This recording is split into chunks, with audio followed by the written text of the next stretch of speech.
Good evening আমি everyone. মোবাইলে গেলে বেশি পরিষ্কার আসবে কিনা ছবিটা বুঝতে পারছি না। মোবাইলে যাব, ছবিটা কি একটু অস্পষ্ট আসছে? না স্যার, না স্যার, এটাতে এখন ঠিক আছে। ঠিকই আছে। ওকে ওকে।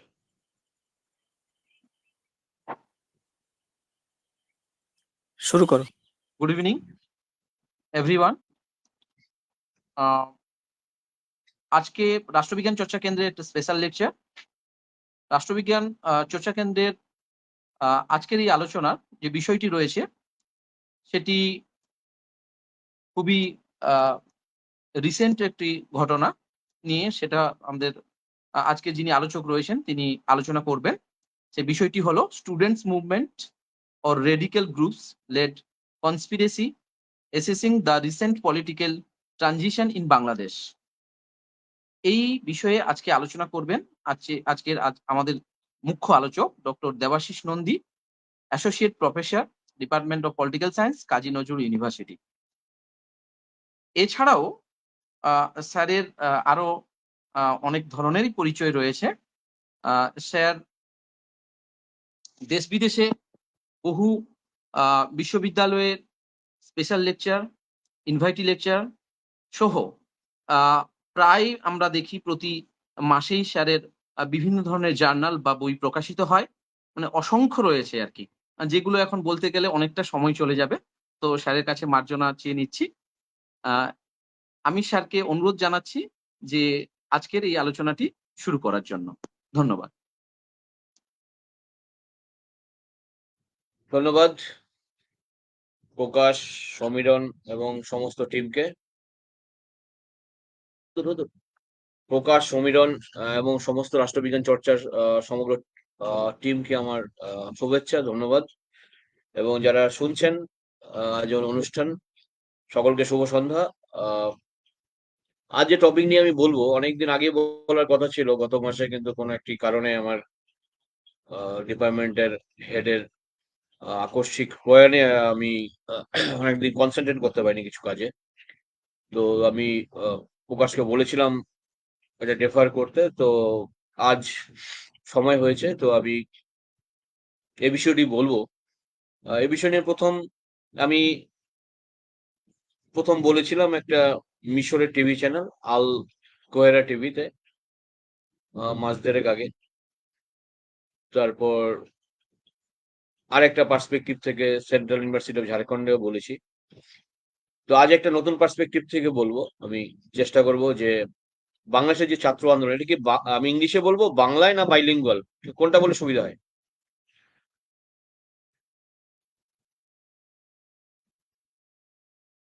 মানে আমাকে বাংলায় বলতে হবে না ইংলিশে, না বাইলিঙ্গুয়ালি বলবো?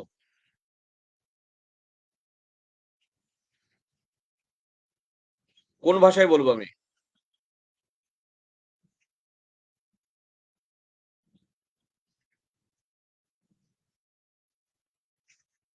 কোনো ভাষার ব্যারিয়ার্স আছে এখানে, মানে কোনো নির্দিষ্ট, মানে বাংলায় বলবো না ইংলিশে বলবো না বাইলিঙ্গুয়ালি বলবো আমি? সমীরণ আছো? যাই হোক, কাউকে পাচ্ছি না আমি। তো basically my focal point would be the how the radical force and the movement of Bangladesh uh, are interlinked, and how the Sheikh Hasina led government has been toppled by a students movement as well as a mass movement. Bangladesh politics always revolves around the students movement, right from Sheikh Mujibur Rahman to latest students movement of Bangladesh. সরকার পরিবর্তনের ক্ষেত্রে বাংলাদেশের ছাত্র আন্দোলনের গুরুত্ব অনেক। বিশ্বের বিভিন্ন দেশে অনেক ছাত্র আন্দোলন হয়, আমাদের দেশেও হয়। পশ্চিমবঙ্গ দেখেছে নকশাল পিরিয়ডের ছাত্র আন্দোলন, তারপরে কংগ্রেস পিরিয়ডের ছাত্র আন্দোলন, তারপরে বাম ছাত্র আন্দোলন, এখন রাজ্যে এক ধরনের আন্দোলন। আহ সারা ভারতবর্ষে হয় ঠিকই, কিন্তু বাংলাদেশের ছাত্র আন্দোলন দক্ষিণ এশিয়া কেন, সমস্ত এশিয়ার ছাত্র আন্দোলন থেকে প্রকৃতিগতভাবে পৃথক। এর মধ্যে একদিকে যেমন আবেগ জড়িত থাকে। দ্বিতীয়ত এখানে আন্দোলনের ক্ষেত্রে ছাত্র অংশগ্রহণের যে সংখ্যা সেটা সংখ্যাই বেশি। তৃতীয়ত আন্দোলনের তীব্রতা এবং মাত্রা অনেক ছাত্র আন্দোলনকে, বিশ্বের অনেক ছাত্র আন্দোলনকে ছাপিয়ে গিয়েছে।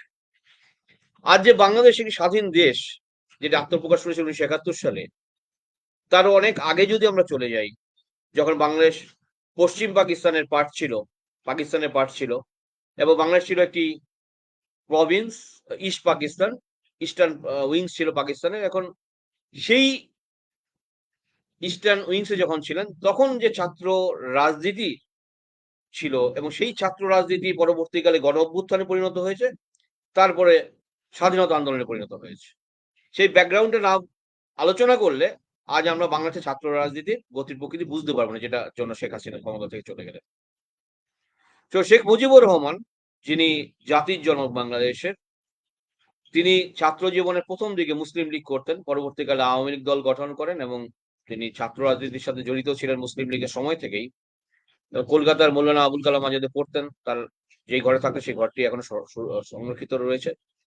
তিনি যখন পূর্ববঙ্গে ফিরে যান, পরবর্তীকালে ছাত্র রাজনীতির হাত ধরে তিনি রাজনীতির আঙ্গিনায় আসেন। একদিকে তিনি রাজনীতি করতেন এবং ছাত্র যে সমাজ, আওয়ামী লীগের নেতৃত্বাধীন, তিনি আওয়ামী লীগের প্রেসিডেন্ট ছিলেন, সেই ছাত্র সমাজকে একত্রিত করেন এবং সেই প্রকৃতি ছিল একদিকে রাজনীতি, একদিকে দেশাত্মবোধ, একদিকে দেশকে পাকিস্তানের হাত থেকে মুক্ত করা। অটোনমি, প্রথম তো স্বাধীনতা চাননি, প্রথম অটোনমি চেয়েছিল পাকিস্তানের অত্যাচারের বিরুদ্ধে এবং তিনি সফল হয়েছিলেন, কারণ তার মধ্যে একটা ক্যারিসমেটিক লিডারশিপ কোয়ালিটি ছিল।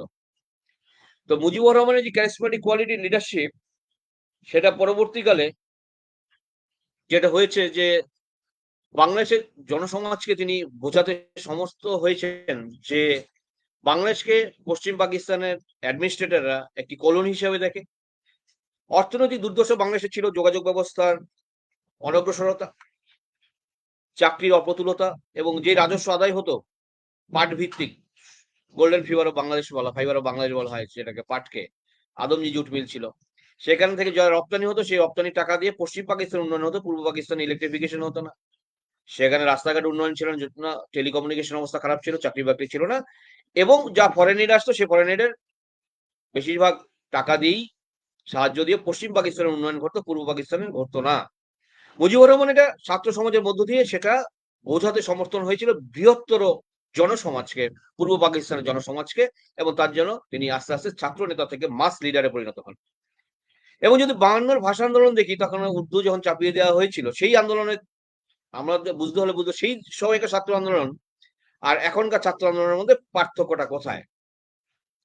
সেই সময় যখন মোহাম্মদ আলী জিন্নাহ, পাকিস্তানের জনক, তিনি যখন উর্দু ভাষাকে জোর করে চাপিয়ে দেন যে এটা অফিসিয়াল ল্যাঙ্গুয়েজ বাংলাদেশের বাঙালিরা এখন থেকে উর্দু ভাষা চর্চা করবে, পঠন পাঠন করবে এবং উর্দু না জানলে চাকরিও পাওয়া যাবে। তখন মাতৃভাষায় অধিকার কেন কেড়ে নেওয়া হবে, এই দাবিতে সালাম বরকত, রফিক জব্বার অবশ্যই প্রতিবাদ করেছিলেন পাকিস্তানি মিলিটারির বিরুদ্ধে এবং ইয়া খানের নির্দেশে সেখানে গুলি চালানো হয় এবং সালাম বরকত, রফিক জব্বার সহ আরো অনেকে শহীদ হন, ঢাকা বিশ্ববিদ্যালয়ের ছাত্র।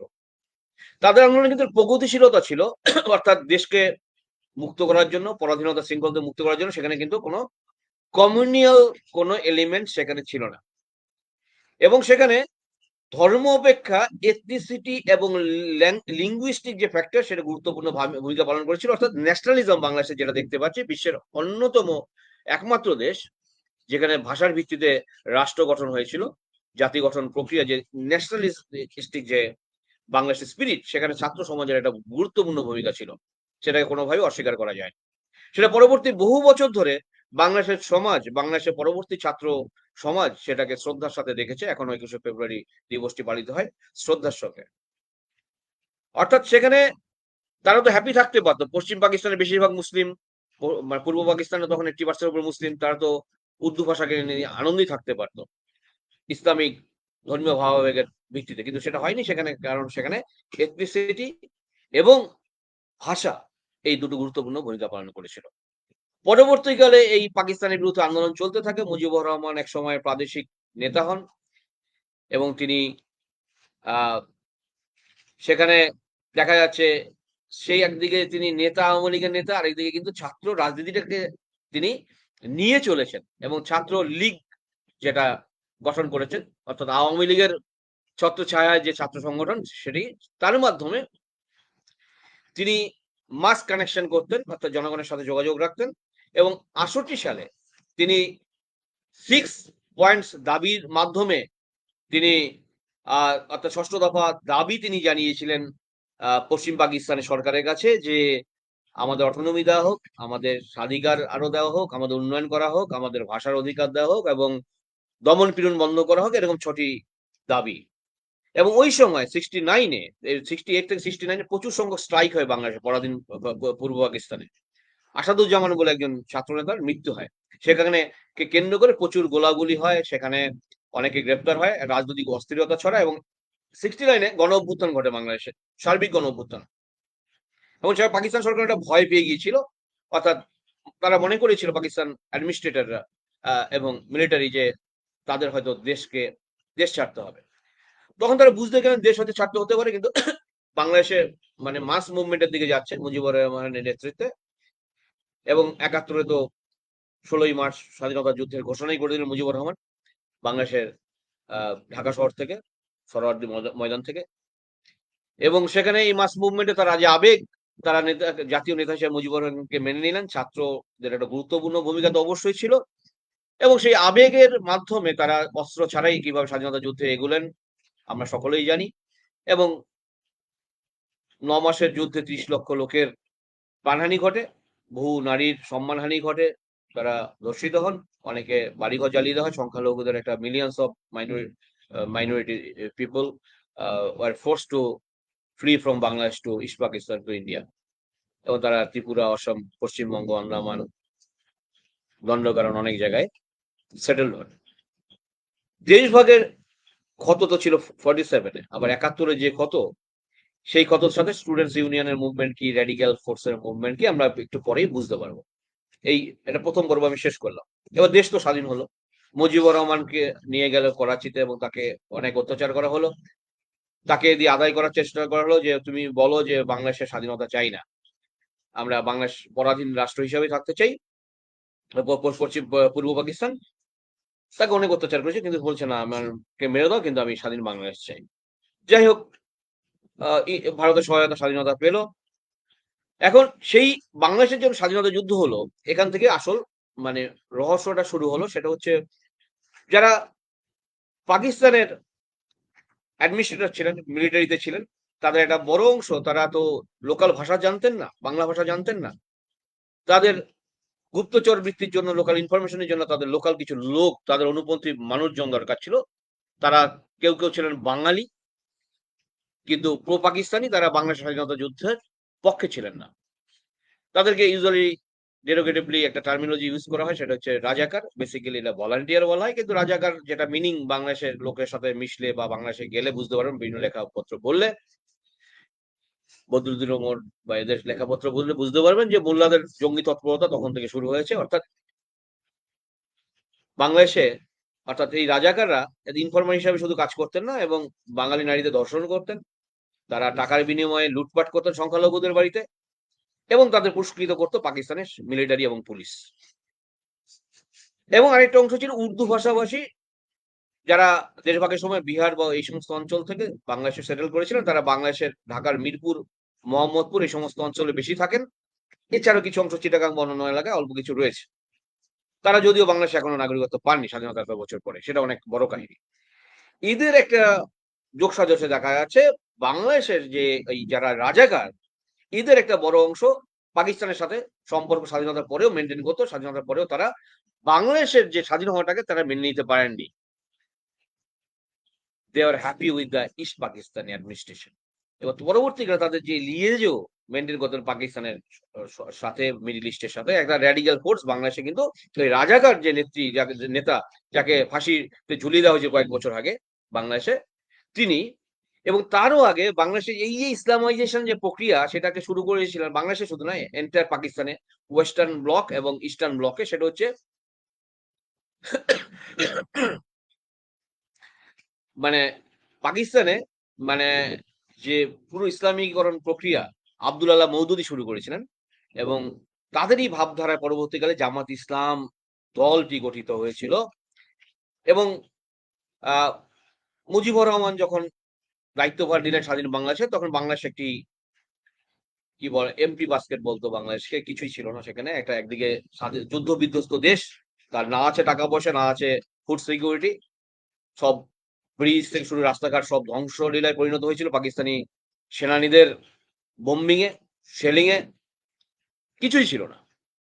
তার কাছে একটা চ্যালেঞ্জ ছিল, এটা অবশ্যই বুঝতে হবে প্রথম সংবিধান বাংলাদেশের, না হলে বাংলাদেশের এই ছাত্র রাজনীতি বোঝা যাবে না। সেটা প্রথম সংবিধান যে মুজিবুর রহমান মানে শুরু মানে করেছিলেন 75-এ, সেটা হচ্ছে খুব ব্যালেন্সড এবং অ্যাকোমোডেটিভ এবং একটা সেকুলার কনস্টিটিউশন, সেকুলার বাংলাদেশ অবশ্যই, republic of Bangladesh, people's republic of Bangladesh. সেখানে সমস্ত সংখ্যালঘু থেকে শুরু করে সমস্ত এথনিক গ্রুপের যে অধিকার স্বীকৃতি পেয়েছিল, রাজনৈতিক অধিকার, মানবাধিকার, মৌলিক অধিকার স্বীকৃতি পেয়েছিল এবং অ্যাকোমোডেটিভ ছিল, যেটা দক্ষিণ এশিয়ার অন্যান্য দেশ কিন্তু করতে পারেনি। আফগানিস্তান করতে পারেনি, পাকিস্তান করেনি, ইচ্ছা করে করেনি, নেপাল স্ট্রাগল করছে, নেপালের সমস্ত সংখ্যালঘু বলবো সমস্ত এথনিক গ্রুপস এর নেপালে অন্তর্ভুক্তি ঘটেনি, এখনো তারা ফাইট করছে, মদেশী সমেত অন্যান্য এথনিক গ্রুপস এখনো ফাইট করছে।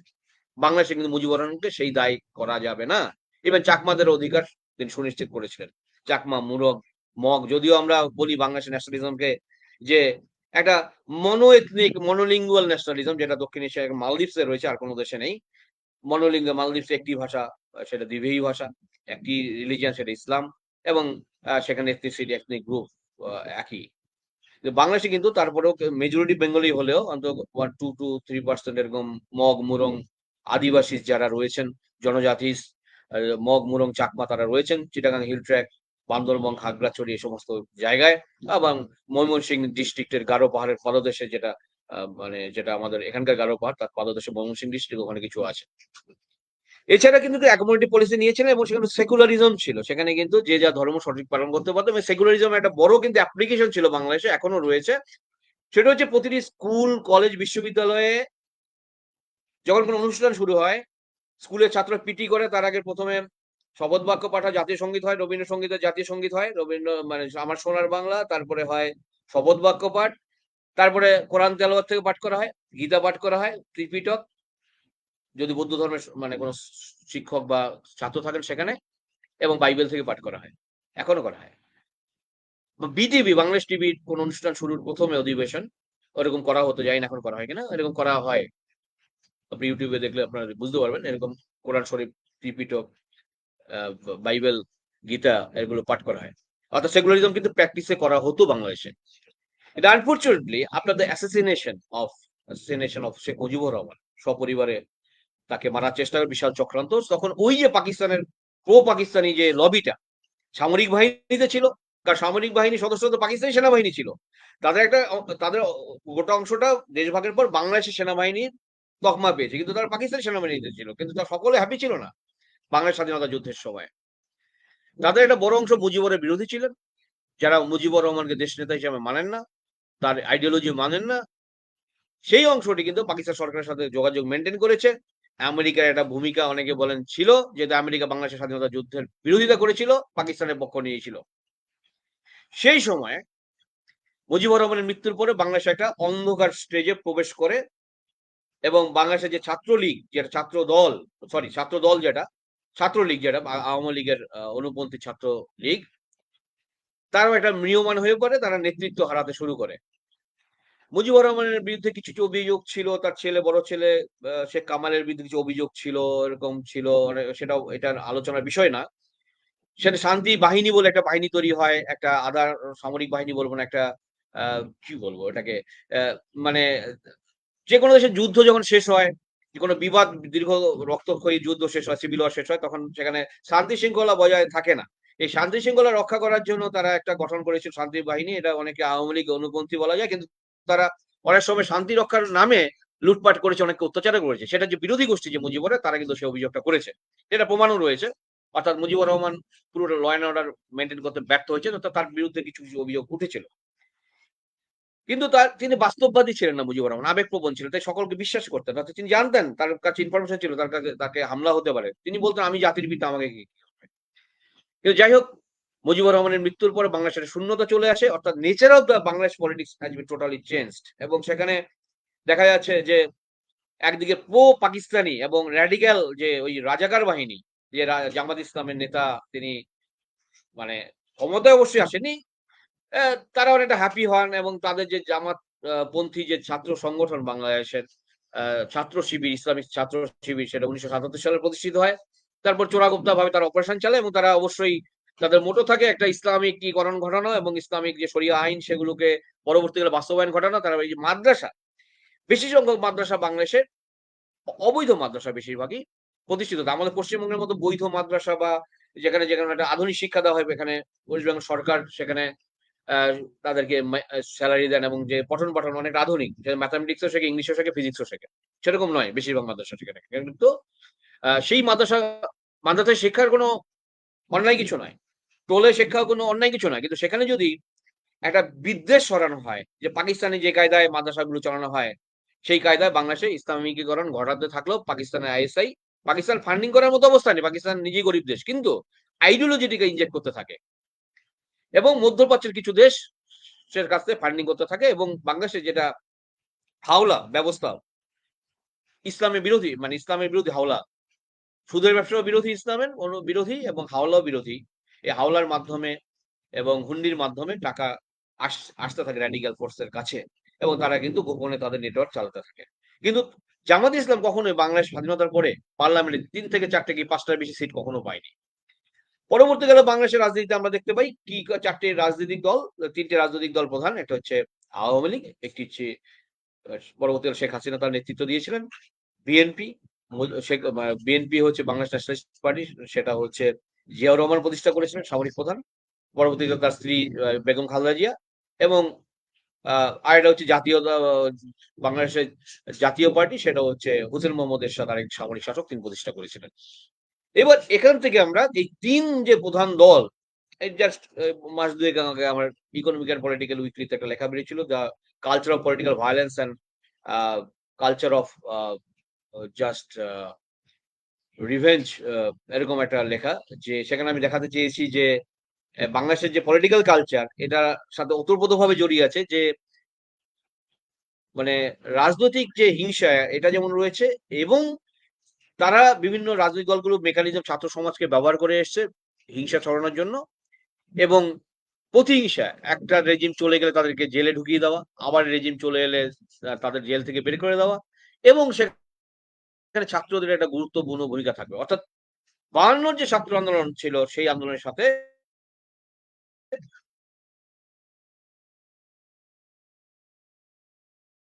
2024 ছাত্র আন্দোলনের ছিল, কারণ সেখানে অনেক ফরেন এলিমেন্টস ঢুকে গিয়েছিল, এক্সটার্নাল ফোর্স ঢুকে গিয়েছিল। এখন এবার আমি বলছি যে মুজিবুর রহমানের মৃত্যুর পর আস্তে একটা অস্থায়ী কিছুদিনের যে সরকার আসে, তারপরে জিয়াউর রহমানের সরকার হয়, সম্ভবত আব্দুল সাত্তার একটা সরকার গঠন করেছিলেন কিছুদিনের জন্য, তারপর জিয়াউর রহমান 80 দশকের প্রথমে চলে আসেন এবং তিনি 70 দশকের শেষে মুজিবুরের মৃত্যুর পর 70 দশকের শেষে জিয়াউর রহমান আসেন ক্ষমতায়, সামরিক বাহিনীর প্রধান ছিলেন, এবং তিনি, এটাও একটা কাহিনী রয়েছে যে মুজিবুর রহমান যখন গ্রেপ্তার হওয়ার পরে করাচি যাচ্ছেন, তার আগে তিনি জিয়া রহমানকে বলেছিলেন, জিয়াকে খুব তিনি স্নেহ করতেন, যে তুমি মুজিবনগর বেতার কেন্দ্র থেকে, তাহিরপুর থেকে তুমি ঘোষণা করো বাংলার স্বাধীনতা যুদ্ধের ঘোষণা করো। তিনি ঘোষণা করেছিলেন on behalf of Mujibur Rahman. আমাদের দেশে যত কোনো মেসেজ রাষ্ট্রপতি বা প্রধানমন্ত্রীর বিহাফে অন্য কেউ ঘোষণা করে, তার জন্য কি তিনি ঘোষক কি রাষ্ট্রপতি বা প্রধানমন্ত্রী হয়ে যান? সেটা হন না, তিনি ঘোষক, মেসেঞ্জার। জিয়া রহমান পরবর্তীকালে তিনি দাবি করতে থাকেন তিনি স্বাধীনতার ঘোষক। অর্থাৎ বেইমানি যে কালচার অফ মানে কনস্পিরেসি বাংলাদেশের পলিটিক্সে বরাবরই ছিল, স্বাধীনতার আগেও ছিল, স্বাধীনতার পরে ছিল, এখনো রয়েছে। এবং সামরিক বাহিনীর মধ্যে অনেকগুলো ছোট ছোট পকেট ছিল। জিয়া রহমান সাধারণ ব্যবস্থা প্রতিষ্ঠায় ছাত্র দল গঠন করেন, মানে ছাত্র বিএনপির আন্ডার ছাত্র দল, ছাত্র যে ওদের সংগঠন গঠিত হয়, তারা অনেকটা কিছুটা ব্যালেন্স মেনটেন করার চেষ্টা করে। তারা অবশ্যই আমি বলবো না ছাত্র শিবিরের মতো বা জামাতপন্থী, তারা একটা ব্যালেন্স মেনটেন করে, তারা ইসলামিক আদর্শে গুরুত্ব দেয় ঠিকই, কিন্তু ন্যাশনালিজমের একটা তাদের মধ্যে ভিত রয়েছে। তারা অ্যান্টি ইন্ডিয়ান, বরাবরই অ্যান্টি ইন্ডিয়ান। এবং মুজিবুর রহমানের মৃত্যুর পরে, অ্যাসাসিনেশনের পরে কি হয়, ভারতের সাথে একটা লিঙ্কেজটা নষ্ট হয়ে যায়, ভারত একটা রিল্যাক্টেড হয়ে যায় বাংলাদেশের প্রতি। ওই সুযোগে পাকিস্তান, ওয়েস্ট এশিয়ার দেশগুলোর সাথে মানে ওদের বাংলাদেশ যোগাযোগ বাড়ে এবং ফলবত কি হয়, বাংলাদেশের রেডিকালাইজেশনের প্রক্রিয়াটা প্রচ্ছন্নভাবে শুরু হয়, প্রকটভাবে বলবো না। এবং জিয়া রহমান যতদিন ছিলেন ক্ষমতায় তারও অ্যাসাসিনেশন হয় চিটাগাং সার্কিট হাউসে 1981 সালে। এবং তার ওইভাবে আকস্মিক মৃত্যুতে বাংলাদেশের যেটা ছাত্র রাজনীতির একটা যে পরিপূর্ণতা, অর্থাৎ তিনি দীর্ঘ সময় ধরে তিনি ছাত্র রাজনীতিকে নার্সিং করতে পারেনি। তার যে দল, মানে তার যে দলের আন্ডারে যে ছাত্র দল বিএনপির অনুবন্ধী, তাদেরকে খুব ভাবধারায় তিনি অনুপ্রাণিত করতে পারেননি এবং সেই ম্যাচুরিটি হওয়ার আগেই তাদের নেতা চলে যান পৃথিবী ছেড়ে। পরবর্তীকালে সামরিক বাহিনীর আরেক প্রধান চলে আসেন এরশাদ। এবং অনেকে বলেন, কিছু কিছু লেখায় আমি পেয়েছি যে এই জিয়াউর রহমানকে যারা মেরেছেন তাদের মধ্যে একজন ছিলেন ওই সামরিক বাহিনীর মেম্বার, এবং তিনি চক্রান্ত করে জিয়াউরকে সরিয়ে তিনি পালিয়ে চলে যাচ্ছিলেন মেরে। তিনি আবার মানে ওই চিটাগাং হিলটাকে ধরা পড়ে, তাকেও নৃশংসভাবে মেরে দেওয়া হয়। এবং তারপর এরশাদ আসেন, এরশাদও শোনা যায় কনস্পিরেসিতে জড়িত ছিলেন। সেটা প্রমাণটা সেইভাবে পাওয়া যায়নি, কিন্তু সন্দেহ হয় তিনি জড়িত ছিলেন। তো যাই হোক, এরশাদ এসে তিনি ক্ষমতায় থাকেন এবং তিনি অবশ্যই একটা মাঝে মাঝে ইলেকশন অ্যারেঞ্জ করতেন বাংলাদেশে, মক ইলেকশন। কিন্তু সেই ইলেকশন কিন্তু আই ওয়াশিং, মানে ফরেন এইড পাওয়ার জন্য, বিদেশি রাষ্ট্র পশ্চিমী রাষ্ট্রগুলোর কাছে ফরেন এইড পাওয়ার জন্য তিনি ওটা করতেন। কিন্তু ভোট লুট হতো, ভোট বাক্স জলে মানে পুকুরের মানে পুকুরের জলে, খালে বিলে এগুলো পাওয়া যেত এবং তিনি মাসেল পাওয়ার দিয়ে ইলেকশন কন্ডাক্ট করতেন। সেখানে কোনো স্পেস ছিল না বিরোধীদের। কিন্তু তিনি আবার এটা বলবো না, তার যে সামরিক শাসনকাল সেটাতে কিন্তু পাকিস্তানের সামরিক শাসনের মতো অতটা হিংস্র বা অতটা কড়া বা একটা ডার্কেস্ট পিরিয়ড নয়। তিনি কিছু নিজে এই গণতান্ত্রিক স্পেস গুলোকে কিছুটা হলেও দেওয়ার চেষ্টা করতেন। এবং তিনি যেটা করতেন সেটা অবশ্যই বিরোধীরা স্বাধীনভাবে কিছু করতে পারতো না, কিন্তু তারপরেও তিনি নিজে যে কবিতা লিখতেন, গালফ খেলতেন, একটু উদার ব্যাপার ছিল তার মধ্যে। এবং কিন্তু তিনি যেটা করেছেন, প্রচুর স্বৈরাচারের থেকেও বেশি যেটা করেছেন, করাপশন করেছেন, এত করাপশন করেছেন। এবং যেহেতু বিরোধীদের স্পেস কম দিয়েছেন, সেহেতু এই যে মুজিবুরের মৃত্যুর পর থেকে 1990 পর্যন্ত বাংলাদেশের এই যে দীর্ঘ সময়কাল, ছাত্র রাজনীতির যে গরিমা সেটা 52তে শুরু হয়েছিল, সেটা আর এগোতে পারেনি। কারণ ছাত্ররা স্পেস পায়নি এবং উপযুক্ত নেতৃত্বের অভাব হয়েছে। একদিকে আওয়ামী লীগের আন্ডারে যে ছাত্র লীগ ছিল, তারাও উপযুক্ত নেতৃত্ব পায়নি মুজিবুরের মৃত্যুর পরে। হাসিনা বাইরে ছিলেন এবং জিয়াউর রহমানের মৃত্যুর পরে অল্প সময়ের মধ্যে তিনি মারা যান দল গঠন করার। তারপর ছাত্র দল দিশাহারা হয় এবং হোসেন মোহাম্মদ এরশাদের সময় তার যে ছাত্র সংগঠন গঠিত হয় বাংলাদেশ জাতীয় দলের আন্ডারে। তারা অবশ্যই মানে এরশাদের হয়ে কথাবার্তা বলতেন, কিন্তু সেই পরিপূর্ণ ছাত্র আন্দোলনটা সেই দীর্ঘ সময় করে বাংলাদেশ অনুপস্থিত ছিল, বলা যায় অলমোস্ট 14 বছর। তো বাংলাদেশে এই সময়কে কি দেখেছে বাংলাদেশ দেখেছে একদিকে বিচ্ছিন্ন প্রতিবাদ, এবং ওই সময় এরশাদের সময় পরস্পর বিরোধী দলগুলোর, বাংলাদেশে কিছু কমিউনিস্ট পার্টি রয়েছে, জাসদ বাসদ এরা রয়েছেন, ফ্রিডম পার্টি রয়েছেন, এরাও যে খুব শক্তিশালী তা নয়। এটা একটা লেফটিস্ট আইডিওলজি মেনে চলে, এখনো আছে, তারা সংসদে খুব একটা সিট পায় না, কিন্তু একটা সেকুলার স্ট্যান্ড পয়েন্ট তাদের রয়েছে। তো এরশাদের স্বৈরাচারের সময় কি হয়েছে, 90-এর 80 মানে শেষের দিক থেকে বিরোধী দলগুলো কাছাকাছি আসতে শুরু করে, যে to topple the Ershad government. তো এই টাপল করার জন্য কি দরকার, তাদের ইউনাইটেড হওয়ার প্রয়োজন ছিল। এবং mobilisation of the students mobilisation করেছে একদিকে, এবং একদিকে মাস মোবিলাইজেশন করেছে। এবং আস্তে আস্তে সেটা 1990-এর ডিসেম্বরে সব খুব স্ট্রং হয়, এবং থ্রু স্ট্রং মাস মুভমেন্ট এবং স্টুডেন্টস মুভমেন্ট, অবশ্যই স্টুডেন্টস ইনভলভমেন্ট ছিল, এটা ওভারথ্রো করা হয় এই সরকারকে, এরশাদ সরকারকে উৎপাদন করা হয় এবং এরশাদকে জেলে পাঠানো হয় এবং এরশাদ দীর্ঘদিন জেলে থাকেন। তারপরে একটা ট্রান্সফরমেশন হয় বাংলাদেশে, যে আবার পলিটিক্যাল ট্রান্সফরমেশন হয় বাংলাদেশে, ডেমোক্রেটিক ট্রানজিশন হয় বাংলাদেশে, military regime two democracy 91 election হয় বাংলাদেশে। সেই ইলেকশনে সব দল অংশগ্রহণ করে এবং অবাধ নির্বাচন হয় 1991-এ under the control of the Election Commission of Bangladesh. সেই ইলেকশনে দেখা যায় বিএনপি পার্টি বিপুল ভোটে পাস করেন, সেকেন্ড পজিশন পেয়েছিল শেখ হাসিনার দল আওয়ামী লীগ এবং জাতীয়তা পার্টি, সেটা হচ্ছে বাংলাদেশ জাতীয় দল যেটা, সেটা হচ্ছে এরশাদের দল। এরশাদ জেলে ছিলেন, জেল থাকা অবস্থায় তিনি কিছু সিট পেয়েছিলেন। তো যাই হোক, বাংলাদেশে একটা ডেমোক্রেসি শুরু হয় 1991 থেকে 1996। এই যে 5 বছর, এই 5 বছর বলা যাবে না বিশাল স্বৈরাচার হয়েছে, বলা যাবে না বিশাল সংখ্যালঘু নিধন হয়েছে বিএনপির সময়, সেটা বলা যাবে না। একটা মোটামুটি ডেমোক্রেসি চালানোর কিন্তু চেষ্টা করেছিলেন বেগম খালেদা জিয়া। অবশ্যই কিছু দুর্নীতি হয়েছিল। সেই সময় যে ছাত্র রাজনীতি, সেখানে ছাত্র রাজনীতি কিন্তু অনেকটা উচ্ছৃঙ্খল হয়ে যায়।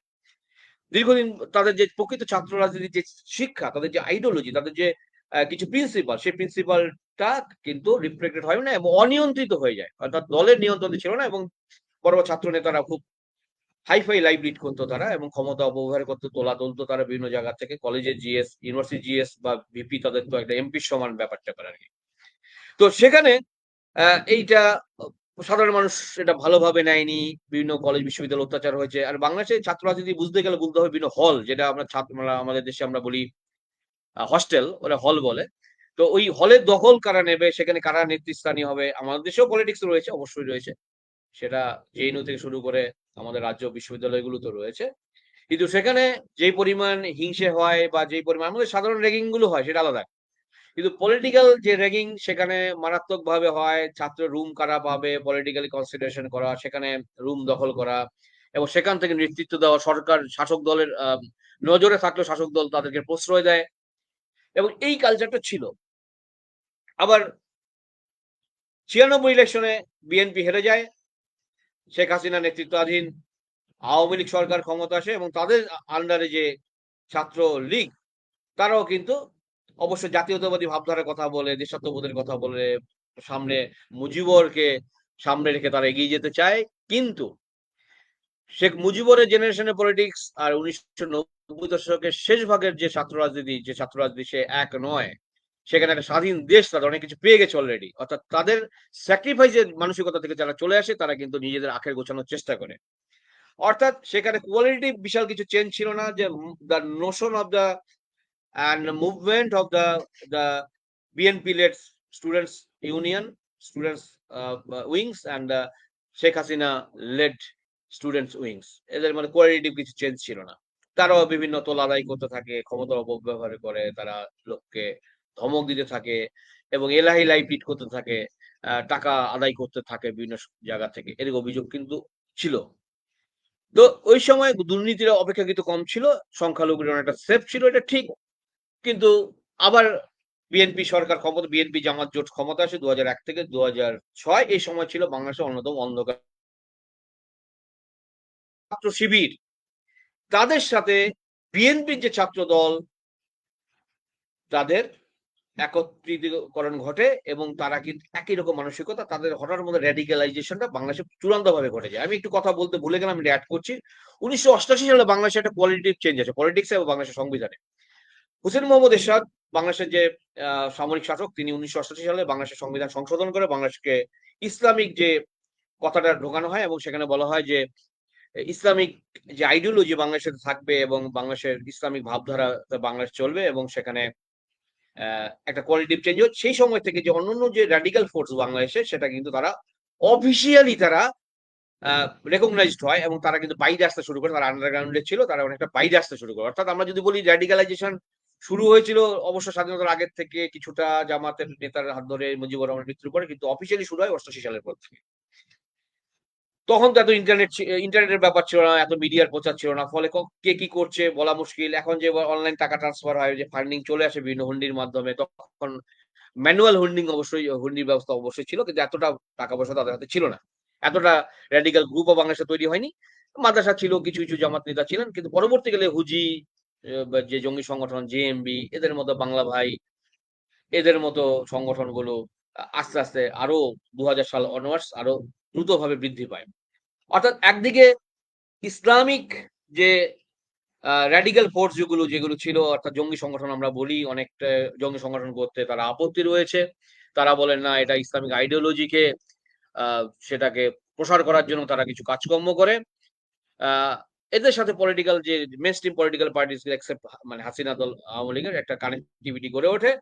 এই কানেক্টিভিটি গড়ে তোলার মানে ওটা যে কতটা খারাপ ছিল আমি বলতে পারি, সেই সময় বাংলাদেশ হয়েছিল পৃথিবীর অন্যতম ভয়ানক রাষ্ট্র সাংবাদিকদের পক্ষে আফগানিস্তানের পরে কাজ করার ক্ষেত্রে, জিওপার্ডাইজ হয়ে গেছে সাংবাদিকদের কাজ করার ক্ষেত্রে বাংলাদেশটি, দেশটি। এবং সংখ্যালঘুদের ঘরবাড়িতে অগ্নিসংযোগ করা, তাদের সম্পত্তি ধ্বংস করা, এবং শুধু তাই নয়, বিরোধীদের উপর হামলা করা, এবং র্যাবের যে ভূমিকা, র্যাব বাংলাদেশের বাংলাদেশের র্যাপিড অ্যাকশন ব্যাটালিয়ন, যারা তারা নিরাপত্তা নামে, আইন শৃঙ্খলার নাম করে তারা কিন্তু সাধারণ মানুষের উপর নিপীড়ন করতো, অত্যাচার করতো, এবং মানবাধিকার কমিশন, আন্তর্জাতিক মানবাধিকার সংস্থাগুলো তার বিরুদ্ধে অভিযোগ জানিয়েছে।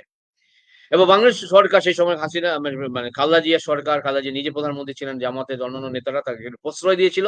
এবং সেখানে কিন্তু অনেক গ্রামে গঞ্জে অনেক ছোট ছোট মানে ইয়াং স্টার যারা, তারা কিন্তু এরকম উগ্র হয়ে ওঠে, তাদের কাছে অস্ত্র চলে যায়। এবং সেই ছাত্রদের কাছে অস্ত্র চলে যাওয়ার একটা কারণ ছিল, লিঙ্কেজ আমি বলবো, সেটা হচ্ছে এই অনুপ চেটিয়া, পরেশ বড়ুয়া, এই যে উত্তর পূর্ব ভারতের যে জঙ্গি যারা, তারা বাংলাদেশে আশ্রয় নিয়েছিল সেই সময়। বাংলা সরকার জানতো তারা ভারত বিরোধী, কিন্তু তাদেরকে প্রশ্রয় দিয়েছিল, আশ্রয় দিয়েছিল, এবং তারা চায়না থেকে বিভিন্ন অস্ত্র আমদানি করতো, চিটাগাং পোর্টে আনলোড করতো। সেই অস্ত্র কিছুটা বাংলাদেশের ছাত্র সমাজের কাছে যেত, অ্যান্টি সোশ্যালদের কাছে যেত, অ্যান্টি ইন্ডিয়ান ফোর্সের কাছে যেত, আর বাকিটা যেত উত্তর পূর্ব ভারতে। অর্থাৎ একটা সরকার দেখছে ভারতের ক্ষতি করা, ভারত বিরোধিতা করতে গিয়ে নিজের অজান্তে যে সোসাইটাল যে মানে চেঞ্জ, নেগেটিভ চেঞ্জ, সেটা বাংলাদেশে হয়ে গিয়েছে, ছাত্র সমাজের মধ্যে হয়েছে, প্রচুর অস্ত্র চলে এসেছে ছাত্র সমাজের মধ্যে। আবার টাকার যে প্রতুলতা, সেটা অর্থের যোগান বৃদ্ধি পায় বাংলাদেশের ছাত্র সমাজের মধ্যে। ফলে একদিকে রাজনৈতিক দল হিসাবে শাসক দল জামাত এবং বিএনপি, তারা যেমন তাদেরকে প্রশ্রয় দিতে থাকে, আবার পাশাপাশি ছাত্র সমাজ হচ্ছে একটা বিচ্ছিন্ন, বিক্ষুব্ধবাদী, একটা ডিরেইল ছাত্র সমাজ হয়, এবং তাদের মূল ইয়ে থাকে ইচ্ছে অন্যের ক্ষতি করা। অর্থাৎ বাংলাদেশের ছাত্র সমাজের কোয়ালিটি চেঞ্জ ঘটে থাকে। এবং পরবর্তীকালে আবার দেখি যে 2006 তাদের ক্ষমতা শেষ হয়ে যায়। 2006 থেকে 2008 তদারকি সরকার ছিল বাংলাদেশে। সেখানে কোনো দলই ক্ষমতায় আসেনি। নেক্সট ইলেকশন কিভাবে হবে, কাদের আন্ডারে হবে, এই নিয়ে আলোচনা চলছিল, এবং ফাইনালি 2008 এর ইলেকশন হয়, এবং শেষে শেখ হাসিনার দল আবার ক্ষমতায় আসে, আওয়ামী লীগ ক্ষমতায় আসে। এবং হাসিনা হচ্ছে, আমরা জানি, তার আগে একবার প্রধানমন্ত্রী হয়েছিলেন, 2024 পর্যন্ত ছিলেন, অর্থাৎ সবচেয়ে long tenured prime minister of Bangladesh. অর্থাৎ এই ক্ষমতা থাকাকালীন অবস্থায় তিনি কি ছাত্র সমাজকে গণতান্ত্রিক শিক্ষা দিয়েছেন, এই প্রশ্ন আগেই বলবো, তারপর ছাত্র আন্দোলন, কোটা আন্দোলনে আসছে। শেখ হাসিনা এই সময় কিন্তু ছাত্রদের প্রশ্রয় দিয়েছেন, এই অভিযোগ আছে, এটা ঠিক। বিভিন্ন হস্টেলে, বিশ্ববিদ্যালয় হস্টেলে, চিটাগাং ইউনিভার্সিটি থেকে শুরু করে ঢাকা বিশ্ববিদ্যালয়, রাজশাহী ইউনিভার্সিটি, আমি বাংলাদেশের বিভিন্ন বিশ্ববিদ্যালয়ে ভিজিট করেছি। আমি ঢাকা ইউনিভার্সিটিতে পড়াতেও গেছিলাম 2022 সালে, ভিজিটিং ফ্যাকাল্টি হিসেবে জাপানি স্টাডিজ আমি দেখেছি, 7 দিন ছিলাম। আমি শাহজালাল ইউনিভার্সিটিতে গেছি, রাজশাহী ইউনিভার্সিটিতে গেছি আমি তার আগে। এবং বাংলাদেশের যে প্রাইভেট বিশ্ববিদ্যালয়গুলো বাদে সেখানে ছাত্র রাজনীতি সেইভাবে নেই, এবং সেখানে কিন্তু সত্যি বলছি, সেখানে বেশ একটা ভালো পজিশন প্রাইভেট বিশ্ববিদ্যালয়গুলোতে বাংলাদেশে, বেশ ভালো একটা মানে পরিবেশ। সেখানে কিন্তু পড়াশোনাটা হয়, এবং উচ্চ স্তরের, যদিও বেশি টাকা পয়সা নেই, ছাত্র রাজনীতিটা নেই, র্যাডিক্যালিজমও নেই সেইভাবে। সে অধ্যাপকরা কোনো আইডিওলজি মানে তারা বিলিভ করতে পারেন, তাদের ব্যাপার, ছাত্ররা করতে পারেন, কিন্তু ডিরেক্ট নেই। এখন এই যে ডিরেক্ট কানেক্টিভিটি ছাত্রদের সাথে, এই পলিটিক্স এর, এবং ছাত্ররা আসলে বলিয়ে না, একদিকে টাকা আদায় করতে থাকে তারা ঢাকা শহর থেকে, চিটাগাং শহর থেকে, অন্য বিরুদ্ধ মতবাদী যারা ছাত্র, তাদেরকে হোস্টেলে রুম দিত না তারা, এবং তারা মানে দাদাগিরি করা যাকে বলা হয় সেটা করতো, এবং তারা এরকম সব মদ্যপান করতো। বাংলাদেশে মদ্যপান নিষিদ্ধ, সেখানে হোস্টেলে বসে মদ্যপান করতে শুরু করে বিভিন্ন অত্যাচার করা, তাদের হাতে অস্ত্র ছিল। এবং শেখ হাসিনা কিন্তু ভালোভাবেই জানতেন সেটা, তার কাছে ইনফরমেশন ছিল, তার ইন্টেলিজেন্সের কাছে কিন্তু প্রশ্রয় দিয়েছেন তিনি। তিনি একটা সময় ভেবেছিলেন তার ক্ষমতাচ্যুতি ঘটবে না, গদিচ্যুতি ঘটবে না। শেখ হাসিনার প্রতি আমাদের সিম্পেথি রয়েছে, তিনি যে মুজিব কন্যা, তিনি অনেকটা শিক্ষিত অবশ্যই, ওয়েস্টার্ন এডুকেটেড, ইউনেস্কো শান্তি পুরস্কার পেয়েছেন চাকমা সমস্যা সমাধানের জন্য। ভারত বিরোধী জঙ্গি অরবিন্দ রাজকুয়াকে ভারতের হাতে বন্দী প্রত্যর্পণ চুক্তির মাধ্যমে তুলে দিয়েছেন 2010 সালে, অনেক কিছু করেছেন। আমাদের ভালো বন্ধু প্রধানমন্ত্রী ছিলেন বাংলাদেশের। কিন্তু তারপরে তার ভুলকে অবশ্যই আমাদের সামনে আনতে হবে, এবং তার সময় ডেমোক্রেটাইজেশন প্রসেসটা এন্টায়ারলি ফেল করে, এবং তিনি কোনো ইলেকশনই, লাস্টের ইলেকশন, শেষ দুটো ইলেকশনে কোনো বিরোধী দলের পার্টিসিপেশন ঘটেনি বাংলাদেশে। এবং সেটাকে আন্তর্জাতিক মহল নিন্দা করেছে, বাংলাদেশের যে বুদ্ধিজীবীরা নিন্দা করেছেন, এবং যারা হাসিনাকে পছন্দ করতেন বা মুজিবের অনুপন্থী, তারাও নিন্দা করেছেন। আমি অনেক আওয়ামী লীগ পন্থী অধ্যাপকের সাথে কথা বলেছি, এখনো রেগুলার হয়, তাদের সাথে অনেকের সাথে কাজকর্ম, একাডেমিক কাজকর্ম হয় আমার, টাচে থাকি, এই হোয়াটসঅ্যাপে কল হয়, আমি যতটুকু জানতে পেরেছি। তারা অনেকটা বীতশ্রদ্ধ হয়ে গেছেন শেষ দিকে হাসিনার প্রতি, যে গণতন্ত্র কেন থাকবে না, কেন বিরোধীরা স্পেস পাবে না। পাশাপাশি যেটা হয়েছে ওই সময় যে হাসিনার মানে আমরা জানি সভাতে 2005 সালে বোম্বিং হয়েছিল। উগ্রপন্থীরা অ্যাটাক করেছে অল্পের জন্য হাসিনা বেঁচে গিয়েছিলেন ঢাকা শহরে এবং তার কানে মানে কান অনেকদিনের যে শুনতে পেতেন না উনি। একসাথে 64টা জেলার মধ্যে 63টা জেলাতে বোম ব্লাস্টিং হয়েছিল বাংলাদেশে। অর্থাৎ রেডিক্যাল ফোর্স যে বাংলাদেশে রয়েছে খুব তীব্র সেটা জানান দিয়েছিল। হলি আর্টিসান বেকারি বাংলাদেশের যে খুব মানে ঢাকা শহরের সবচেয়ে পশ এরিয়াতে সেখানে যে মানে অভিজাত এলাকা সেখানে যে হলি আর্টিসান বেকারিতে বিস্ফোরণ ঘটলো সেখানে আমরা দেখেছি কি রেডিক্যাল ফোর্সের মানে অবস্থা। এবং সেখানে সীমান্তে কি চলে আমরা সমস্ত ব্যাপারটাই আমাদের নিউজ পেপার থেকে শুরু করে বইয়ের মাধ্যমে টিভির মাধ্যমে আমরা জানি। কিন্তু বিষয়টা হচ্ছে এই আমার আর্গুমেন্ট হচ্ছে এই তো তিনি গণতন্ত্রের কথা বলেন, তিনি বাংলাদেশের জাতির জনকের তিনি কন্যা, তার কাছ থেকে কিন্তু অনেক এক্সপেকটেশন ছিল সাধারণ মানুষের। তিনি বিরোধীদের অন্তত স্পেস দিতে পারতেন। যেহেতু স্পেস দেন অ্যাটলিস্ট বিএনপি কে তো দিতেই পারতেন। বিএনপি কে যদি স্পেস দিতে তাহলে আর তারা এই পরিণত হতো না। বিএনপি আমাদের সাথে এত টাটো জোট হতো না এবং অন্যান্য রেডিক্যাল ফোর্সের সাথে জোট হতো না এবং সেখানে বিএনপি যদি ক্ষমতায় মানে নাও আসতে পারতো যদি তাকে স্পেস দিত ক্ষমতায় আমার যে আর্গুমেন্ট তাহলে কিন্তু এই যে প্রেসার কুকারের সেফটি ভালভের কথা বলি এই সেফটি ভালভটা কাজে দিত তার কিন্তু সেফটি ভালভ কাজে ব্লাস্ট করেছে প্রেসার কুকার।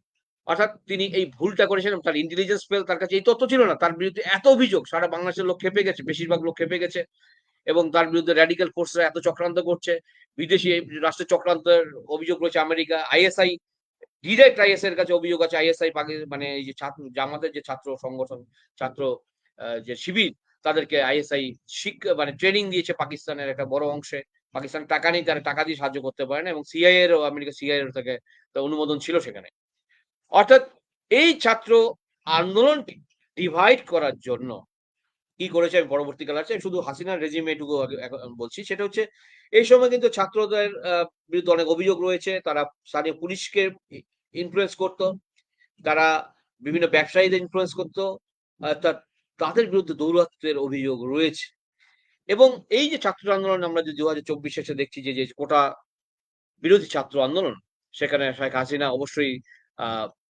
দাবি করেছিলেন মুক্তিযুদ্ধের নাতিপুতিরা যদি চাকরি পাবে নাকি রাজাকারের ছেলেরা পাবে এটা আবার মিস ইন্টারপ্রিটেশন হয় যে তিনি কালে সমালোচিত হয়ে বলার চেষ্টা করেছিলেন যে আমি সবাইকে রাজাকার বলিনি আমি তাদেরকে রাজাকার বলেছি যারা স্বাধীনতা যুদ্ধের বিরোধী ছিল কিন্তু এটাকে এরকম ভাবে প্রচার করা হয়েছে বা ইন্টারপ্রিট করা হয়েছে সেটা সফলভাবে জামাত করতে পেরেছে বিএনপি করতে পেরেছে রেডিক্যাল ফোর্স করতে পেরেছে সকলকে তোমাদের যারা বিএনপি যারা আওয়ামী লীগ করে সকলেই রাজাকার অর্থাৎ এটা হাসিনার বিরুদ্ধে গিয়েছে ক্ষমতা থাকলে একটা দম্ভ হয় ক্ষমতা থাকলে মানুষ ভুল করে ক্ষমতা থাকলে যে কোনো মানুষের আশেপাশে যারা সাগরেদরা থাকে তারা ভুল পরামর্শ দেয় তারা সঠিক পরামর্শ দেয় না হাসিনার অবস্থা ঠিক তাই হয়েছিল হাসিনা ইতিহাস থেকে শিক্ষা নেননি তিনি ভেবেছে সারা সবসময়ের জন্য ক্ষমতা তিনি থাকবেন যেটা হয়েছে সেটা কোটা তিনি এর বিরুদ্ধে কেস হয়েছে 2018-তে তারপরে মামলা চলছিল তারপরে তিনি যখন হঠাৎ করে গুলি চললো কিছু ছাত্রের মৃত্যু হলো আবু সাইফের মৃত্যুর পর তো আরো ব্যাপারটা খুব ভাইরাল হলো যে একটা নিরীহ দোকানদার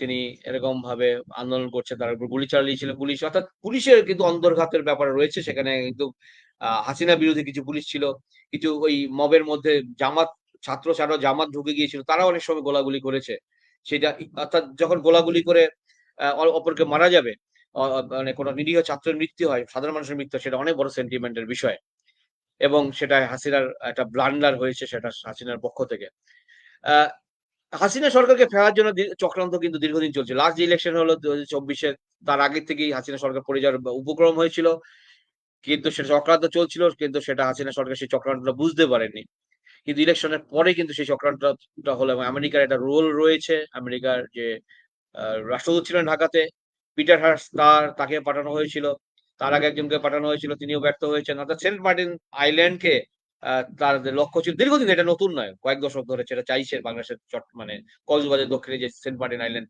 এবং সেই আইল্যান্ডের মালিকানা বা লিজে চাইছে মানে আমেরিকা সেটা দিতে চায়নি হাসিনা সরকার তাছাড়া লাস্ট দুটি ইলেকশনকে মানে নিন্দা করেছেন আমেরিকান অ্যাডমিনিস্ট্রেশনের কর্তা ব্যক্তিরা প্রেসিডেন্ট স্বীকৃতি দেয়নি হাসিনা সরকারকে ফলত কি হয়েছে যে এমন একটা সুযোগ খুঁজছিল যাতে করে বিরোধী যে দলগুলো রয়েছে ছাত্র সংগঠন রয়েছে তাদেরকে কিছু টাকা পয়সা দিয়ে তাদেরকে কনফিডেন্সে নিয়ে এসে এমন একটা ইস্যু খোঁজে সেই ইস্যুর ভিত্তিতে হাসিনাকে চাপে রেখে সরকারকে উল্টে দেওয়া সেটা কিন্তু আমেরিকা সফল পাকিস্তান সফল রেডিক্যাল ফোর্স সফল বিরোধী বিএনপি, জামাত সকল।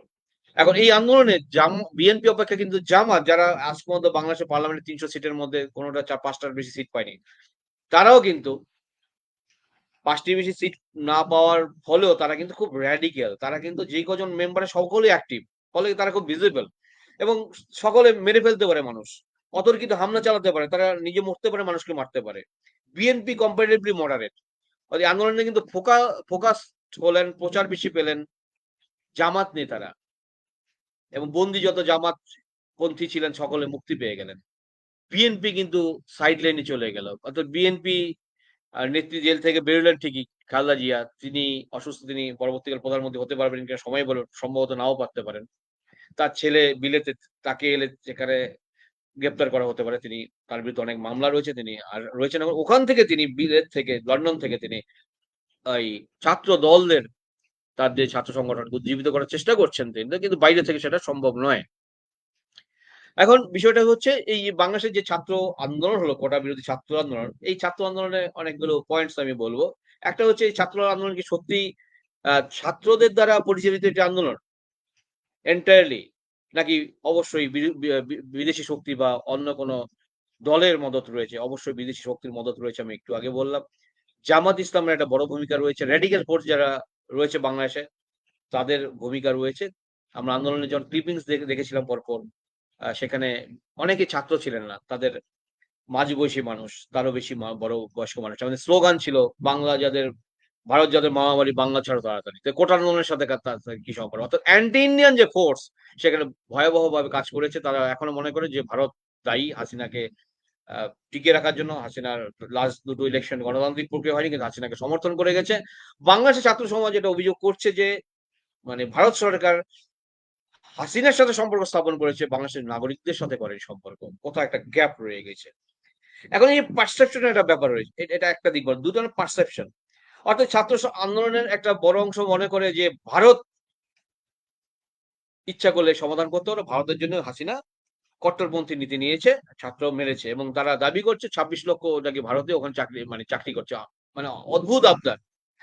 অদ্ভুত আবদার। ভারতের লোক ওখানে চাকরি করতে যাবে। অর্থাৎ এই যে পারসেপশন ছড়িয়েছে জামাতের লোকরা ছাত্রদের মধ্য দিয়ে, এটা আবার সাধারণ জনগণের অনেকটা বিশ্বাস করছে। অধ্যাপকদের একটা বড় অংশ বিশ্বাস করছে, যারা একটা অ্যান্টি ইন্ডিয়ান। তৃতীয়ত, এই ছাত্র আন্দোলনে কিন্তু পুরোটাই কোটার দাবিতে হয়নি। কোটাটা একটা উপলক্ষ ছিল মাত্র। আন্দোলন ছিল, দাবি ছিল কোনোভাবে হাসিনা সরকারকে উৎপাটন করা। এবং সুপ্রিম কোর্ট কিন্তু রায় দিয়ে কমিয়ে 5% এনেছিল। তারপরে কিন্তু আন্দোলনটা জোরালো হলো। চক্রান্ত হয়েছে, সামরিক বাহিনীর একটা বড় অংশ চক্রান্তে জড়িত ছিল। টাপেলড হলো হাসিনা সরকার। চতুর্থত, এই আন্দোলনে যেহেতু মানে কোয়ালিটিভ একটা চেঞ্জ এসছে, অর্থাৎ এই আন্দোলন কোনো মহতী উদ্দেশ্য ছিল না। এই আন্দোলনে কোটা একটা সাইড হতে পারে। আমি বলছি যে স্বাধীনতার আগের আন্দোলনের যে মহানুভবতা, তার যে গরিমা, সেই আন্দোলন থেকে অবশ্যই স্বাধীন দেশে একটা আন্দোলন কোয়ালিটিভ চেঞ্জ হবে, এটা ঘটনা। তার উপরে আমি বলবো সেই আন্দোলনের মধ্যে কিন্তু অনেকটা একটা উগ্রতা, ঔদ্ধত্য এবং যেই বডি ল্যাঙ্গুয়েজ দেখতে পেয়েছি, সেখানে অবশ্যই সেখানে খুব মানে খুব ভদ্রসভ্য বা খুব একটা রেশনালিটি চোখে পড়েনি। অবশ্যই কোটা বিরুদ্ধে আন্দোলন হতেই পারে, সারা বিশ্বেই আন্দোলন করতেই পারে, সেটা সেটা তাদের ব্যাপার। সেটা অবশ্যই একটা সুষ্ঠুভাবে হওয়া দরকার। কিন্তু এখানে যেটা হয়েছে, বাংলাদেশে পঞ্চমত বলবো, প্রথম দিকে আন্দোলনকে সামাল দেওয়ার জন্য হাসিনা সরকার কি করেছে, তার যে ছাত্র সংগঠনের নেতা রয়েছে, নেতৃবর্গ, বিভিন্ন বিশ্ববিদ্যালয় ছাত্র দলের, তাদেরকে ইউজ করেছে। অনেক সময় তারা পুলিশের সাথে গিয়ে গুলি চালিয়েছে। এটা তো অন্যায়। এটা তো অন্যায় করেছে। এবং তাদের যে প্রথম তাদেরকে নেগোশিয়েট করতে পাঠিয়েছে আন্দোলনকারীদের সাথে। এটা কেন পাঠাবে? কিন্তু নিজেই বসতে পারতেন আন্দোলনকারীদের সাথে। এটা কিন্তু তার স্ট্র্যাটেজিক ভুল হয়েছে। এবার 1 minute, 1 minute, just hold on please.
শোনা যাচ্ছে?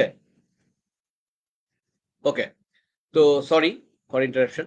তো বাংলাদেশে এই কোটা বিরোধী আন্দোলনের ফলশ্রুতিতে দেখা যাচ্ছে একটা সরকারের পতন ঘটলো। সেখানে ছাত্রদের একটা বড় ভূমিকা ছিল।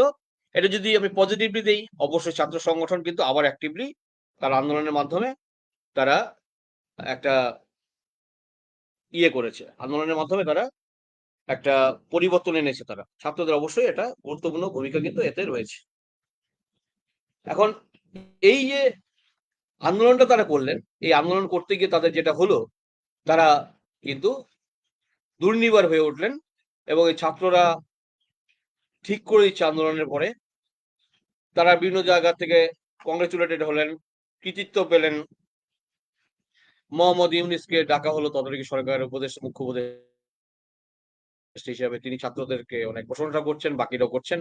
অবশ্যই ছাত্র সমাজকে উজ্জীবিত করার জন্য ঠিক। কিন্তু ছাত্র সমাজ আন্দোলনের নামে যদি উচ্ছৃঙ্খল হয়ে যায়, উচ্ছৃঙ্খলতা আমরা দেখতে পাচ্ছি। আর তারা বিভিন্ন বিশ্ববিদ্যালয়ে গিয়ে এই ছাত্ররা, এই জামাতপন্থী যারা রয়েছেন, তারা কি করছেন, বিরোধী যারা এখন বিরোধী বা ক্ষমতাচ্যুত শেখ হাসিনা দলের তারা যে সাপোর্টার অধ্যাপক, বিভিন্ন প্রশাসক তাদেরকে পদত্যাগ করাচ্ছেন। বিভিন্ন ভাইস চ্যান্সেলরকে পদত্যাগ করিয়েছেন। ছাত্ররা গিয়ে পদত্যাগ করেছে, এখন পদত্যাগপত্রে সই করুন। বিভিন্ন হয়তো সার্ভিস কমিশনে যারা চেয়ারপারসন ছিলেন বা পিএসসি থেকে শুরু করে ইউজিসি, বাংলাদেশের ইউজিসি, বিভিন্ন বিশ্ববিদ্যালয়ের রেজিস্ট্রার, বিভিন্ন চারুকলা একাডেমি কর্তা ব্যক্তি থেকে শুরু করে বিভিন্ন যারা আছে বিভিন্ন প্রশাসনে, তাদেরকে পদত্যাগ করাচ্ছে ছাত্ররা। ছাত্ররা ঠিক করছেন কে ভিসি হবেন, ছাত্ররা ঠিক করছেন কে পরবর্তীকালে পদাধিকারী হবেন, ছাত্ররা ঠিক করছেন কে রিটায়ারমেন্টাল বেনিফিট পাবেন কি পাবেন না। এটা কি ছাত্র সমাজ?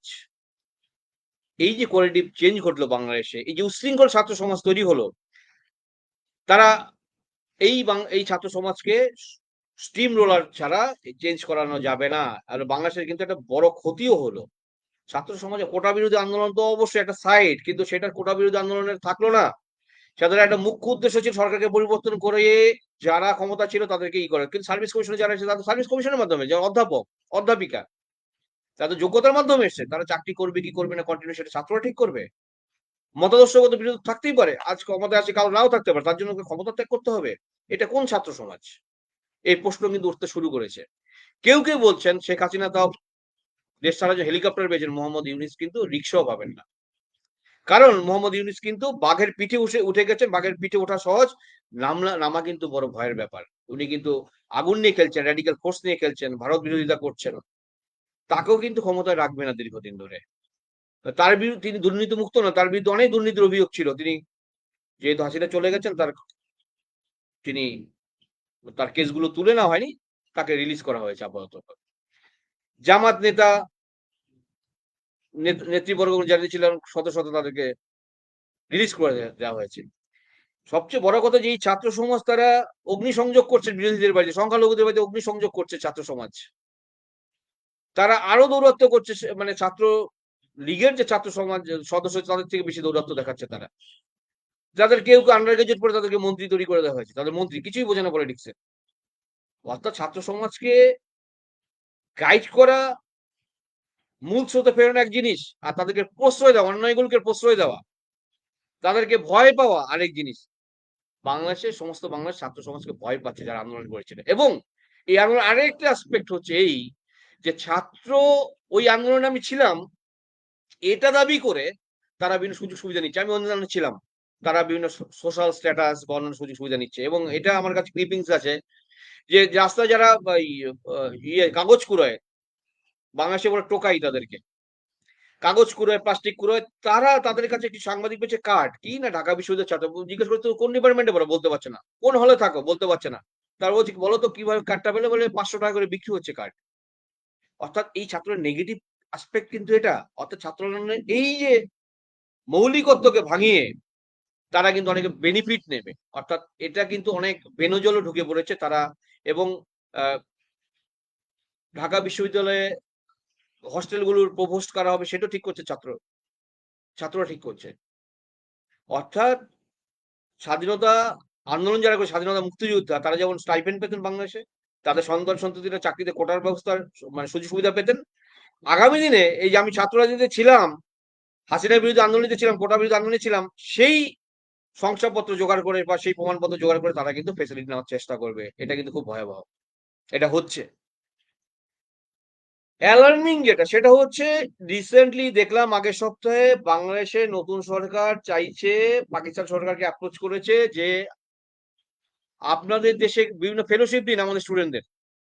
আমাদের স্টুডেন্টরা পড়তে যাবে আপনার দেশে। যে পাকিস্তানের নিজেরই টাকা নেই শিক্ষার্থীদের ফেলোশিপ দেওয়ার জন্য, সেখানে যেতে চাইছে না, পাকিস্তানের একটা ছায়া তারা দেখতে চাইছে বাংলাদেশে। তারা কোনো ছাত্র উল্লাস করে পোস্ট করেছে, অনেক বাংলাদেশি স্টুডেন্ট, বা এরা নতুন করে স্বাধীন হলো। বাংলাদেশ কি স্বাধীন ছিল না? রেজিম চেঞ্জ হওয়াটাকে তারা স্বাধীনতা বলছেন। তারা মুজিবরের মূর্তি ভেঙে ফেলছে ছাত্ররা। আইডিওলজিক্যাল ডিফারেন্স থাকতে পারে, বারবার বলছি, জাতির পিতাকে অস্বীকার করা যায় না। গান্ধীকে অনেক অপছন্দ করতে পারেন, কিন্তু গান্ধীর অবদানকে কখনো অস্বীকার করা যায় না। জিন্নাকে অনেক অপছন্দ করতে পারেন, কিন্তু জিন্নার অবদানকে পাকিস্তানিরা অন্তত অস্বীকার করতে পারে না। আমরা নিন্দা করতে পারি জিন্নার, পাকিস্তানের মহাত্মা গান্ধী নিন্দা করতে পারে, কিন্তু মহাত্মা গান্ধীর অবদানকে আমরা অস্বীকার করতে পারি না। মুজিবুর রহমানের মানে কৃতিত্বকে অস্বীকার করা যায় না। কিন্তু একটা ইতিহাস মুছে দিতে চাইছে ছাত্র সমাজ। জাতির পিতার মূর্তির উপর জুতোর মালা পরাচ্ছে, ভেঙে দিচ্ছে। রবীন্দ্রনাথের মূর্তি ভেঙে দিচ্ছে। কাজী নজরুল তার মূর্তি ভেঙে দিচ্ছে। এটা কোন ছাত্র সমাজ? অর্থাৎ এটা ছাত্র সমাজকে মোবিলাইজ করা যত সহজ, ছাত্র সমাজকে সঠিক পথে এগিয়ে নিয়ে যাওয়া, পথ দেখানো ততটাই কঠিন কাজ। অর্থাৎ আর যে রেডিক্যাল ফোর্সরা যারা করলেন এটা, এবং সেই অন্যান্য নাগরিক সমাজ সেটা দেখলো, তারা ভয়ে সিটিয়ে রয়েছে। বিরোধীরা জেলে যাচ্ছেন, বিরোধী নেতৃবর্গ জেলে যাচ্ছেন, তারা অনিশ্চিত।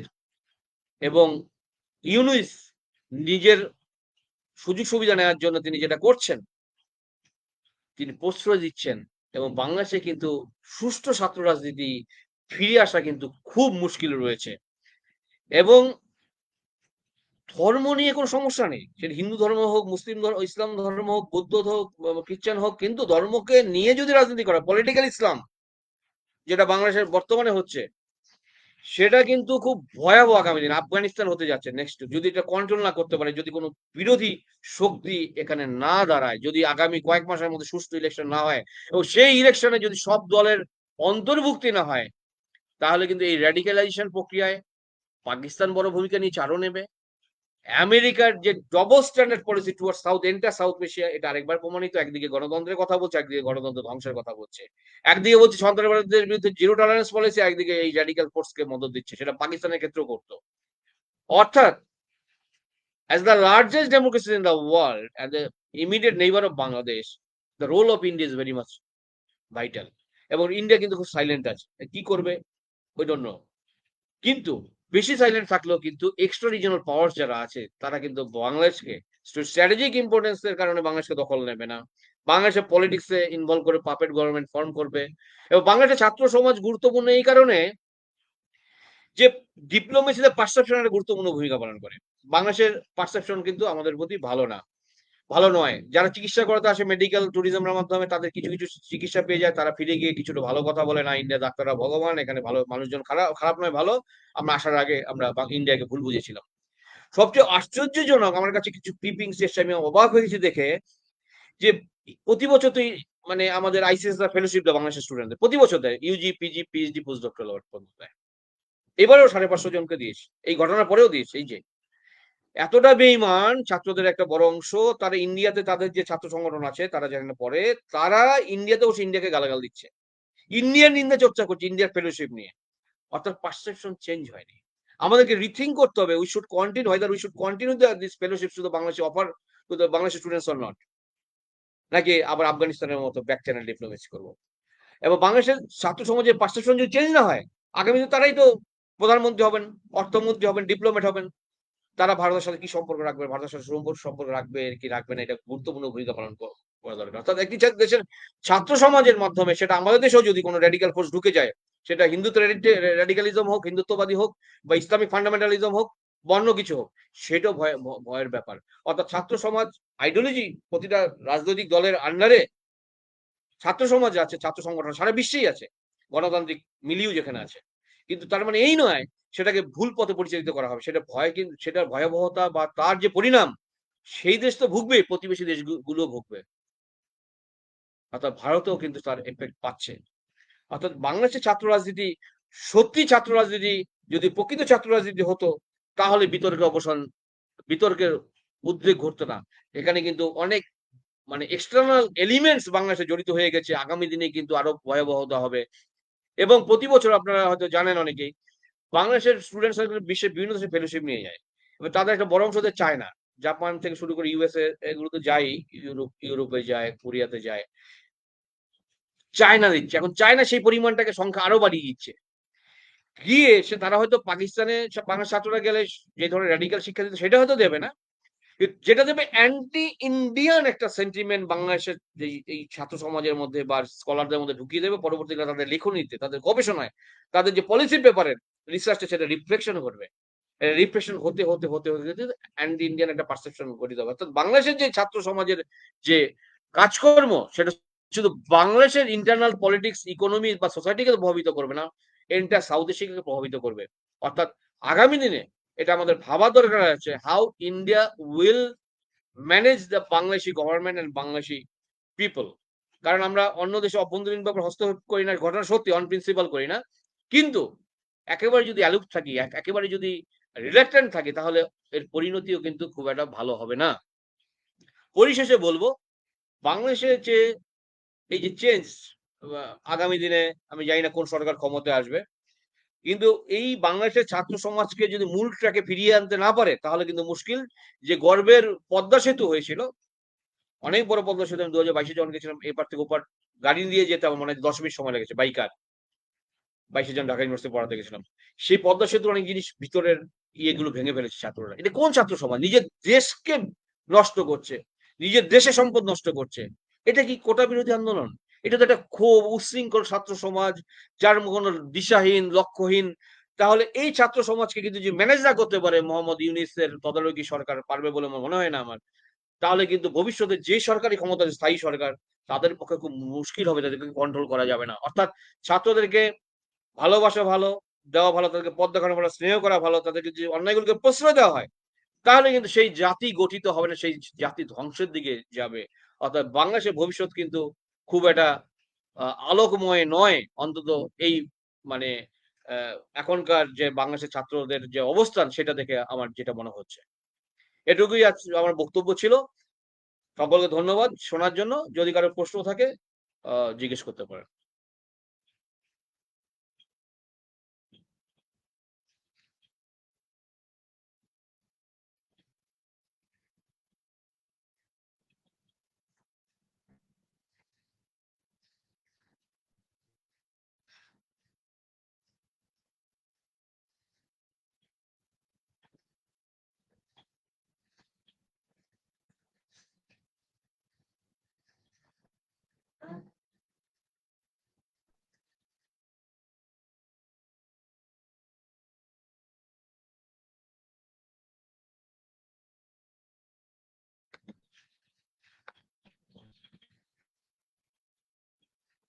এই প্রকাশ আছো নাকি?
এনিওয়ান?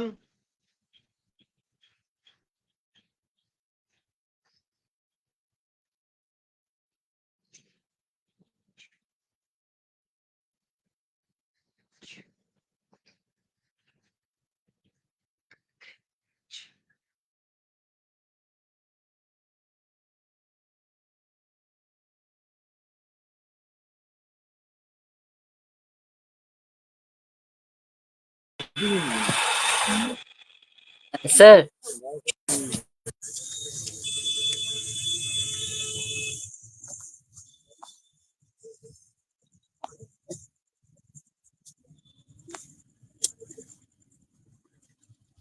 হ্যাঁ স্যার শুনতে পাচ্ছেন? হ্যালো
দুঃখিত নেটওয়ার্কের প্রবলেমের জন্য একটু আর কি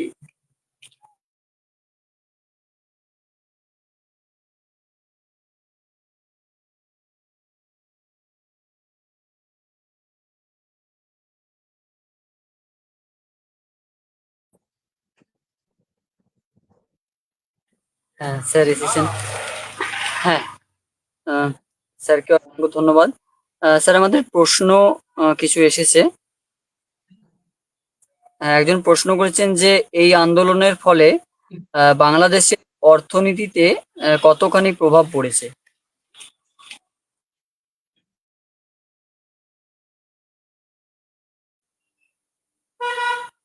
স্যার আমি কি প্রশ্নগুলো সবগুলো করে দেব না একটা একটা?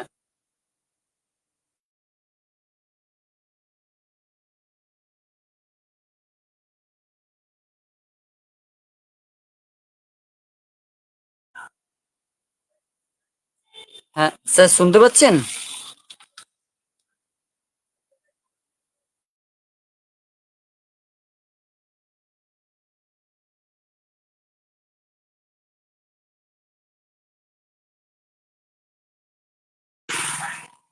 স্যার আমার কথা কি শোনা যাচ্ছে?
শুনতে পাচ্ছো?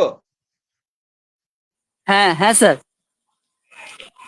তো এই আহ, এই প্রথম প্রশ্নের উত্তরে বলি, অবশ্যই প্রভাব পড়েছে, কারণ বাংলাদেশ বিগত কয়েক বছরে ইকোনমিক যে ডেভেলপমেন্ট বাংলাদেশে সত্যি খুব ইমপ্রেসিভ ইকোনমিক ডেভেলপমেন্ট হয়েছিল। সেখানে একটি লিস্ট ডেভেলপ কান্ট্রি থেকে ডেভেলপিং কান্ট্রিতে উত্তীর্ণ হয়েছিল বাংলাদেশ, এবং তার যে রেমিটেন্স সেই তার অ্যামাউন্ট বৃদ্ধি পেয়েছিল। বাংলাদেশের export, garments goods export, manufacturing যে এক্সপোর্টস, জুট এক্সপোর্টস অনেক বৃদ্ধি পেয়েছিল। কিন্তু এই আন্দোলনের যেটা হলো এত স্ট্রাইক, ধর্মঘটে অনেকগুলো নেগেটিভ ইফেক্ট ফেলেছে। ফলে Bangladesh is not now a safe place for investment. অর্থাৎ বিশ্বের বিভিন্ন দেশে যারা বিনিয়োগ করতে যাচ্ছিল, যেমন ভারতের অনেক বিনিয়োগ ছিল, আদানি গ্রুপ সমেত, রিলায়েন্স গ্রুপ, টাটাদের, সেগুলোর ভবিষ্যৎ অনিশ্চিত। বিশ্বের অন্যান্য দেশ যারা মনে করছে এই পলিটিক্যাল ভায়োলেন্স, ভাঙচুর এর ফলে যারা তাদের যে ইনভেস্টমেন্ট, যে তাদের যে বিভিন্ন প্ল্যান্টস হবে, সেখানে যা কর্মীরা নিরাপদ থাকবে না, তাদের প্রোডাক্ট যেগুলো বেরোবে নিরাপদ বেরোতে পারবে না, ফলে ভাঙচুর হবে। বাংলাদেশের এটা একটা দিক পলিটিক্যাল কালচারের জন্য নেগেটিভ ইম্প্যাক্ট, এবং নেগেটিভ পলিটিক্যাল কালচারের জন্য সেটা অর্থনৈতিক ভাবে নেগেটিভ ইফেক্ট হয়। তোমরা জানো পলিটিক্যাল ইকোনমির একটা কনসেপ্ট, যে পলিটিক্যাল ইকোনমিক্স একটা রিলেটেড, ইন্টার রিলেটেড। এবং দ্বিতীয়ত হচ্ছে সেখানে বাংলাদেশে যে অর্থনীতির প্রবৃদ্ধি যদি দেখি, মানে অনেকটা নেমে গিয়েছে এখন। এবং বাংলাদেশ ইতিমধ্যে দেখেছি $500 কোটি সাহায্য চেয়েছিল সেখান থেকে, US ডলার, সেখান থেকে অনেক কম পরিমাণ পেয়েছে, এবং আর্থিক সাহায্য চাইছে বিভিন্ন দেশ থেকে এই 19 সরকার। অর্থাৎ সেখানে এই পরিস্থিতি সামাল দেওয়ার জন্য বাংলাদেশের টাকা প্রয়োজন, কিন্তু বাংলাদেশে সেই অবস্থা হতো না। এবং যে পরিমাণ সম্পত্তি নষ্ট হয়েছে, ন্যাশনাল টেলিভিশন ভবন নষ্ট হয়ে গিয়েছে, মেট্রো স্টেশন ঢাকার মিরপুরে নষ্ট হয়ে গিয়েছে, এবং বাংলাদেশের যে রেমিটেন্সের যে যেই তথ্য ভান্ডার থাকে, একটা বিল্ডিং রয়েছে, যে সমস্ত সার্ভার, সেটা পুরো নষ্ট করে দিয়েছে, অনেক নষ্ট হয়েছে। বলে এগুলোকে পদ্মা সেতুর এটা মানে একটা ক্ষয়ক্ষতি হয়েছে, বলে অনেক কিছু হয়েছে, জাতীয় সম্পত্তি নষ্ট হয়েছে, ভাঙচুর, অগ্নিসংযোগ। তো এগুলোকে পুরো মেরামত করার জন্য বাংলাদেশে কিন্তু অনেক সময় লেগে যাবে। বাংলাদেশের যে ইমেজ তৈরি হলো, র্যাডিক্যাল ফোর্সের যে দ্বারা মানে পরিচালিত একটি সরকার, তাদের কি ভবিষ্যৎ হবে সেই নিয়ে, এবং সেই দেশে বিনিয়োগ করা সঠিক হবে কিনা সেটা নিয়ে বিশ্বের অনেক দেশে একটা কিউরিসিটি রয়েছে। ফলে আগামী দিনে কিন্তু বাংলাদেশ বেশ কিছু বছর ভুগবে এই অর্থনৈতিক নেগেটিভ গ্রোথের জন্য। আরেকজন প্রশ্ন করেছে দেখলাম যে ভারতের চুপ করার নীতি কেন, ভারতকে সাইলেন্ট থাকছে। বাংলাদেশের এখন যে পরিস্থিতি, ভারত ইমিডিয়েট খুব সেন্সিটিভ বাংলাদেশ ইস্যু, ইমিডিয়েট কোনো রিয়াকশন জানানো খুব মুশকিল ভারতের পক্ষ থেকে। রিয়াকশন ভারত জানাতেই পারে, বাংলাদেশকে অ্যাটাকও করতে পারে, কয়েক ঘন্টা লাগে বাংলাদেশকে অ্যাটাক করলে, কিন্তু তার ফলশ্রুতি কি হবে আমরা জানি। এমনকি বাংলাদেশের পুরো বাণিজ্য বন্ধ করে দিতে পারে, সাপ্লাই চেইন বন্ধ করে দিতে পারে, বাংলাদেশকে শিক্ষা দিতে পারে। এর ধীরে চলনীতি এই কারণে কেন, বাংলাদেশ সাপ্লাই চেইন বাংলাদেশকে বন্ধ করতে পারে, সেখানে বাংলাদেশ অনেক বেশি টাকায় পেঁয়াজ কিনবে, আলু কিনবে, কাঁচা লঙ্কা কিনবে, কিংবা এসেনশিয়াল গুডস যেগুলো ফুড গ্রেন কিনবে, বা অন্যান্য যেগুলো যায় এখান থেকে, ফ্রুটস থেকে শুরু করে মানে ফার্মাসিউটিক্যালস প্রোডাক্ট সবই বেশি দামে কিনবে। কিন্তু আমরা যেটা হারাতে পারি, আমরা চিটাগাং পোর্ট, মংলা পোর্ট আমরা অ্যাক্সেস করি বাংলাদেশের, আমি জানি না নতুন সরকার দেবে কিনা, আপাতত না করি না অফিসিয়ালি। আমরা ত্রিপুরা মানে আখাউড়া পৌঁছতে পারি, এখান থেকে বাংলাদেশের উপর দিয়ে আমরা নর্থ ইস্টে পৌঁছতে পারি, সেভেন সিস্টার্সে, এটা অ্যাক্সেস দিয়েছে বাংলাদেশ। আশুগঞ্জ পোর্ট বাংলাদেশের, সেখানে কলকাতা পোর্ট থেকে মালপত্র যায়, সেখান থেকে ত্রিপুরায় যেতে পারে। এগুলো আমরা হারাবো। অর্থাৎ ইন্ডিয়ার অ্যাক্টিভ পলিসিতে বাংলাদেশ গুরুত্বপূর্ণ ভূমিকা পালন করছে। মাতারবাড়ি পোর্ট হয়েছে কক্সবাজারের কাছে, মানে জাপান করেছে সেই পোর্টটা, ডিপ সি পোর্ট, সেই পোর্টের অ্যাক্সেস আমরা পেতে পারতাম ইস্ট, সাউথ ইস্টার্ন কান্ট্রিগুলোর সাথে বাণিজ্য করার জন্য। এবং সেখান থেকে আমাদের পঞ্চগড় জেলা বাংলাদেশের, এবং এদিকে হচ্ছে ফুলবাড়ি শিলিগুড়ি করিডোর, সেখান থেকে অনেক লরি টরি যাতায়াত করে, শুধু বাংলাদেশ থেকে ভারতই আসে না, ভুটান নেপালে বিজনেস করে। অর্থাৎ মাতারবাড়ি পোর্ট থেকে ডিরেক্ট নেপাল ভুটানে মালপত্র যেত, ভারতেও আসতো বা ভারতে পাঠানো যেত। ফলে এগুলো আমরা আগামী দিনে আশঙ্কা প্রকাশ করছে। তো চুপ করে এখন ধীরে চলো নীতি, কারণ হাসিনা এখানে রয়েছেন, হাসিনাকে যতক্ষণ পর্যন্ত অন্য দেশে পাঠানো হচ্ছে, ভারতের কাছে একটা বিড়ম্বনার ব্যাপার। বাংলাদেশ চাইছে যে হাসিনাকে অন্য দেশে ট্রান্সফার করা হোক, হাসিনাকে অন্য দেশে আহ পাঠানো হোক, বা ভারত কোনো নীতি নেই। অর্থাৎ এখানে কিন্তু ভারতের কাছে অস্বস্তির একটা ব্যাপার রয়েছে। এখন সাউথ ব্লক ড্যামেজ কন্ট্রোল করার চেষ্টা করছে, আমেরিকাকে ম্যানেজ করার চেষ্টা করছে, যদি কোনোভাবে বাংলাদেশ পলিসিটাকে চেঞ্জ করা যায়। আবার এটাও শুনছি যে আহ শেখ হাসিনা ওয়াজেদের ছেলে, একমাত্র পুত্র ওয়াজেদ জয়, আহ সাজিদ ওয়াজেদ জয়, তাকেও মানে আওয়ামী লীগ যে গুটিয়ে একেবারে গেছিল প্রথমে, তাদের মানে ঘুরে দাঁড়ানোর একটা জন্য ভারত কিছুটা চেষ্টা করছে সংগঠন, এবং তাকে পরবর্তীকালে বাংলাদেশের মানে নেতা আর কি, আওয়ামী লীগের নেতা হিসেবে তৈরি করার জন্য গুপ্তভাবে, এটা প্রমাণ আমার কাছে নেই, আমি কিছু কিছু সেকেন্ডারি সোর্সে পেয়েছি, চেষ্টা করছে। অর্থাৎ ভারত করছে না তা না, কিন্তু এটা টাইম টেকিং, ভারত চট করে কিছু করবে বলে আমার মনে হয় না। Thank you sir. স্যার আমার একটা প্রশ্ন আছে। সেটা হচ্ছে যে স্যার আমরা আমরা দেখেছি যে বাংলাদেশ মূলত কোটা আন্দোলনের উপর বিশেষ মানে বেসিস করে এটা করেছে। তো এখানে অনেকেরই আর কি ভাবনা যে এখানে রাজনীতি একটা বড় জায়গা আর কি দখল করে নিয়েছে এই মানে ছাত্রদের কোটা আন্দোলনের মধ্য দিয়ে। তো স্যার এটা ভবিষ্যৎ মানে ভবিষ্যৎ কি হতে চলেছে বলে আপনার মনে হয়, এটা যদি একটু বলতেন। এটা আমি বললাম আমার আলোচনার মধ্যে বিস্তৃতভাবে বিভিন্ন পার্সপেক্টিভ বলেছি। এর ভবিষ্যৎ খুব মুশকিল। কোটা বিরোধী আন্দোলন শুধু কোটা বিরোধী আন্দোলন ছিল না, এর মধ্যে পলিটিক্যাল এলিমেন্টটাই ছিল, এবং তার জামাত এবং র্যাডিক্যাল ফোর্সের বড় নেতৃবর্গ এবং সাপোর্টাররা ছিল, তাদেরকে তারা মদত দিয়েছে। অর্থাৎ তারা এই কোটা আন্দোলনকে সামনে রেখে তাদের যে রাজনৈতিক উদ্দেশ্য সফল করেছে, অর্থাৎ তারা হাসিনাকে সরাতে চেয়েছিল, তারা সফল হয়েছেন। অর্থাৎ কোটা, যেহেতু কিছু ছাত্র মারা গেছেন, খুব সেন্সিটিভ ইস্যু, অর্থাৎ সেটা হাসিনার বিপক্ষে গিয়েছে। এবং সেটা তো দেখেইছি যে হাসিনা যেই মুহূর্তে সরলো, ঠিক আছে হাসিনা সরেছে, হাসিনার দলের সমর্থক তাদেরকে, ঠিক আছে তাদের প্রতি রাগ থাকতেই পারে, কিন্তু তাই বলে এই এত ব্যাপক ভাঙচুর, সরকারি সম্পত্তি নষ্ট করা, এত উগ্রতা, বিরোধী দলনেত্রী বর্গের উপর হামলা করা, মানে ছাত্ররা যে মানুষ মারতে পারে, মানুষ এবং পুলিশ টানিয়ে মানে গাছে ঝুলিয়ে দিচ্ছে, আহ এত বিকৃত ভাবে মারছে, নৃশংস ভাবে মারছে, এটা অন্তত তারা যাই হোক ছাত্র বলে মনে হয়নি, আমরা তালিবানদের থেকে ভয়ানক মনে হয়েছে আমার। এবার আগামী দিনে বাংলাদেশের ভবিষ্যৎ খুব অন্ধকার হবে যতক্ষণ পর্যন্ত না এই ছাত্রদের মেন স্ট্রিমে আনতে পারছে। এরা ছাত্র নয়, উগ্রপন্থী মনে হয়েছে আমার, অ্যাটলিস্ট তাদের কার্যক্রম এখনো তাই মনে হচ্ছে। আচ্ছা স্যার, তাহলে এই ক্ষেত্রে মানে বাংলাদেশের শিক্ষা ব্যবস্থা মানে আরো কি জটিল দিকে এগিয়ে যাবে, নাকি আগে যেমন ছিল সেরকম আর কি থাকবে?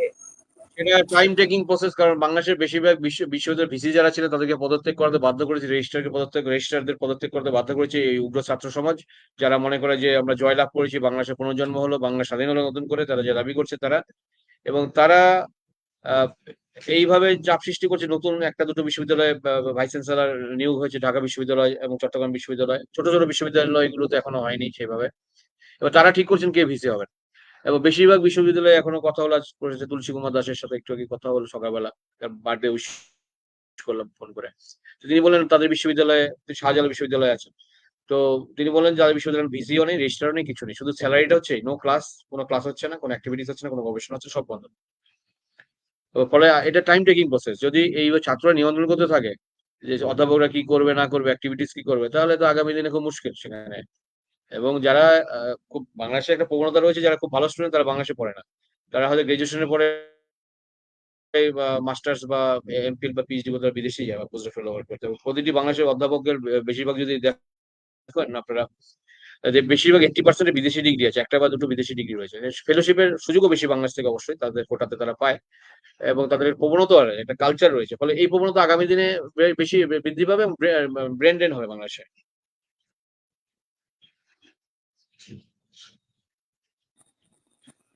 অসংখ্য ধন্যবাদ স্যার, খুব সুন্দরভাবে বলেছেন।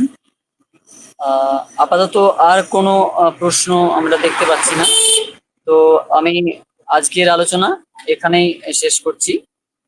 স্যারকে আবারও ধন্যবাদ। নমস্কার সকলকে। এবং নমস্কার, দুঃখিত আমাদের থ্যাংক একটু ইউ। নেটওয়ার্কের প্রবলেমের জন্য একটু দেরি হয়ে গেল আর কি। তো সকল ছাত্রছাত্রীদেরকে অসংখ্য ধন্যবাদ যারা এতক্ষণ ধরে আমাদের আলোচনাটি শুনলেন। আজকের আলোচনা আমরা এখানেই শেষ করছি। সকলকে শুভরাত্রি।